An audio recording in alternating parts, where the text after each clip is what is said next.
Hi friend, আজকে দি ভাই রুই মাছ রান্না করব। তো রুই মাছ আলু আর পটল দিয়ে রুই মাছ রান্না করব। এ দেখো গঙ্গার রুই মাছ একদম টাটকা, আমি ভালো করে ধুয়ে নিয়েছি মাছটাকে। এই যে পিসগুলো শুধু দেখো কি সুন্দর, আর মাছটা প্রায় 1-1.5 কিলো হবে। আমি তা আন্দাজ আমি জানি না কতটুকু হবে, বড় একটা রুই মাছ। এই যে গোটা রুই মাছ এনেছে বাবা। তো মাছটা ভালো করে ধুয়ে নিয়েছি। আর এদিকে দেখো আলু আর পটল কেটে নিয়েছি। এই যে পটল 2 খণ্ড করে গোল গোল করে কেটে নিয়েছি। তো এখন আলু আর পটল দিয়ে হালকা পাতলা, একদম প্রচণ্ড গরম পড়েছে, ওই জন্য বেশি মশলা দেবো না, অল্প মশলা দিয়ে হালকা পাতলা ঝোল করব। তো চলো রান্নাঘরে যাই, মাছটা কিভাবে রান্না করি দিদিভাইয়ের সঙ্গে থাকো আর দেখতে। তো মাছ ভাজা হয়ে গেছে। এই যে দেখো, এই হাফ আমি কিন্তু সব মাছ রান্না করিনি, হাফ ফ্রিজে রেখে দিয়েছি আর হাফ হচ্ছে রান্না করব। যে গরম পড়েছে ফ্রেন্ড, কি বলবো, গরমে আর রান্না করতে পারছি না, প্রচণ্ড কষ্ট হচ্ছে। তো মাছগুলো তুলে নেব। এই দেখো আমি মাছগুলো কিন্তু একদম সেই লাল করে ভেজে নিয়েছি। আর এদিকে যে গরমে পাচ্ছি না আর কি, ওর জন্য এদিকে দেখো ছোট কড়াইতে পটলগুলো কিন্তু আমি সুন্দর করে দেখো, এই দেখো লাল করে ভেজে নিয়েছি। তো ওদিকে আমার পটলটা ভাজা হয়ে গেছে, এদিকে দেখো মাছগুলো সুন্দর করে লাল করে ভাজা হয়ে গেছে। তো ওই মাছ ভাজা তেলের মধ্যে আমি আলু দিয়ে পটল দিয়ে হালকা করে রুই মাছের ঝোল করব। তো কড়াইয়ের মধ্যে একটু দেখো গোটা জিরে তেলের পর দিলাম। তো জিরেটা ভালো করে একটু লাল করে ভেজে নিই, তারপরে এই যে গোল গোল করে আলুগুলো কেটে রেখেছি, এবার আলুগুলো দিয়ে দেবো। দিদিভাইয়ের সঙ্গে থাকবে আর পুরো ভিডিওটা কিন্তু অবশ্যই দেখবে। পুরো ভিডিওটা না দেখলে তোমরা বুঝবে কী করে যে দিদিভাই সুন্দর একটা রেসিপি তৈরি করে তোমাদের সঙ্গে শেয়ার করছে। আর অবশ্যই কিন্তু ভিডিওটা দেখবে, না দেখলে মিস করবে। কারণ রুই মাছ আলু দিয়ে পটল দিয়ে একদম হালকা পাতলা গরমে খেতে কিন্তু সেই। তো দেখো কথা বলতে বলতে আমার জিরেটা দেখো লাল করে কিন্তু ভাজা হয়ে গেছে। এবারে আমি গোল গোল করে কেটে রাখা আলুগুলো দিয়ে দিলাম।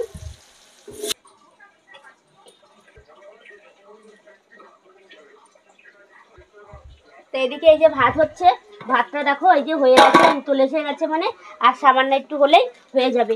আমি ঢাকা দিয়ে দিলাম। তো দিদিভাই কিন্তু কাঠে ভাতটা করে নেয়, আর তরকারিগুলো গ্যাসেতে করে। কাঠে ভাতটা করলে অনেকটাই গ্যাস আর কি সেভ হয়। তো দাদাভাই বলছে গরমে আমি নাকি ঘেমে একদম জল হয়ে গেছি। তো যে গরম পড়েছে, গরমে না ঘেমে যায়? তোমরাই বলো তো ফ্রেন্ড, কি বলে যে দাদাভাই। তো এদিকে দেখো জিরেটা কিন্তু আমি নোড়ায় বেটে নিয়েছি। আর এই যে কাঁচা লঙ্কা মিক্সি করে নেব, আর একটু আদা। কাঁচা লঙ্কাটা আমি নোড়ায় বাটতে পারি না, মানে আমার হাত প্রচণ্ড জ্বলে, আর যে গরম তো আরও জ্বলবে। তো শুধুমাত্র জিরেটা নোড়াতে বেটে নিয়েছি। তো এবার ওদিকে আলুটা আমার ভাজা হচ্ছে, একটু মিক্সিটা করে নিয়ে আসি, দেখতে থাকো। তো দেখো আলুগুলো লাল করে ভাজা হয়ে গেছে।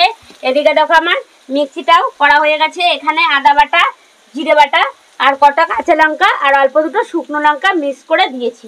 তো আমার মিক্সিটা হয়ে গেছে। এদিকে আলুটা কিন্তু লাল করে ভাজা হয়ে গেছে। তো এবার আমি মশলাটা দিয়ে দেবো। তো মশলাটা দিয়ে ভালো করে কষিয়ে নেব।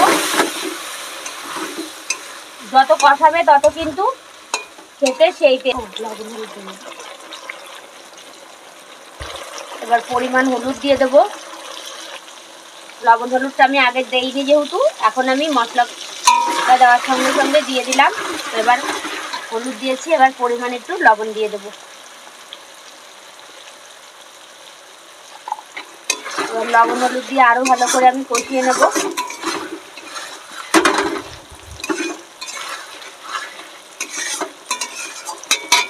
তারপর মশলাটা কষানো হয়ে গেছে। এবার পটলটা যেহেতু লাল করে ভেজে নিয়েছি, ওর জন্য মশলাটা কষানোর পরে এবার পটল ভেজে রাখা পটলটা দিয়ে দিলাম। তো এই যে পটলটা দেওয়া হয়ে গেছে। এবার ভালো করে আলুর সঙ্গে মশলার সঙ্গে ভালো করে একটু নেড়েছে আমি জল ঢেলে দেবো।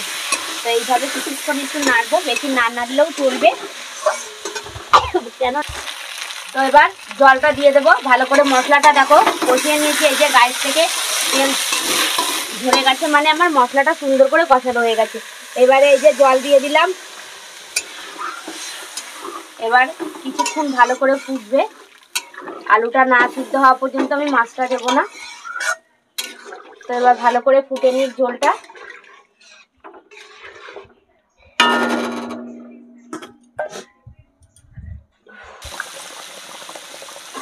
দেখো ঝোলটা কিন্তু সুন্দরভাবে টকবক করে ফুটে উঠেছে। এই যে এদিকে দেখো আমার আলুগুলোও কিন্তু এই যে সিদ্ধ হয়ে গেছে।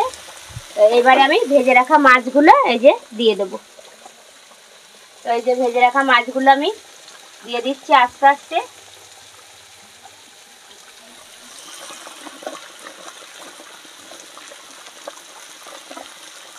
এই যে মাছটা দেওয়া হয়ে গেছে। আর মাছটা দেওয়া মানেই এই যে ভালো করে ঝোলটা আর একটু ফুটবে, ফুটলেই আমার রেসিপিটা পুরো তৈরি।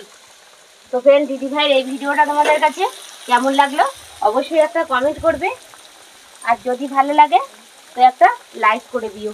টাটা বন্ধুরা।